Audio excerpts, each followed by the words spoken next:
എൻ്റെ രക്ഷകനും സൃഷ്ടാവുമായ ദൈവമേ, ഗാഗുൽത്താമലയിൽ അങ്ങേ മരണസമയത്ത് ഞാനും ഉണ്ടായിരുന്നെങ്കിൽ ഞാൻ എത്രമാത്രം ഭാഗ്യവതിയാകുമായിരുന്നു. കുന്തത്താൽ കുത്തിത്തുറക്കപ്പെട്ട അങ്ങേ തിരുഹൃദയത്തിൽ നിന്നും ഒഴുകിക്കൊണ്ടിരുന്ന ദിവ്യരക്തം എൻ്റെ ഹൃദയത്തിലേക്ക് വീണിരുന്നുവെങ്കിൽ ഞാൻ എത്ര പരിശുദ്ധിയാകുമായിരുന്നു.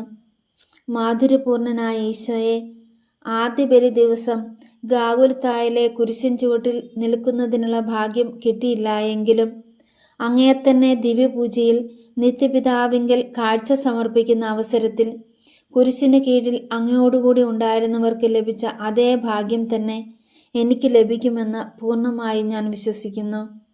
സ്നേഹനാഥനായ എൻ്റെ ഈശോയെ, കഴിഞ്ഞ ജീവിതകാലത്തിൽ ദിവ്യപൂജയിൽ അങ്ങയെ ആരാധിക്കാതെയും അങ്ങേ അനന്തമായ സ്നേഹം ഓർക്കാതെയും പോയിട്ടുണ്ട് എന്നുള്ളത് വാസ്തവം തന്നെ.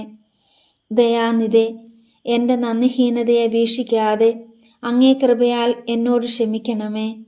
ഇനി അവശേഷിച്ചിരിക്കുന്ന ജീവിതകാലം സാധ്യമായ വിധം ഈ ദിവ്യപൂജയിൽ അങ്ങയെ ആരാധിക്കാനും സ്തുതിസ്തോത്രങ്ങൾ സമർപ്പിക്കുവാനും ഞാൻ സന്നദ്ധയാണെന്ന് ഇതിനാൽ പ്രതിജ്ഞ ചെയ്യുന്നു.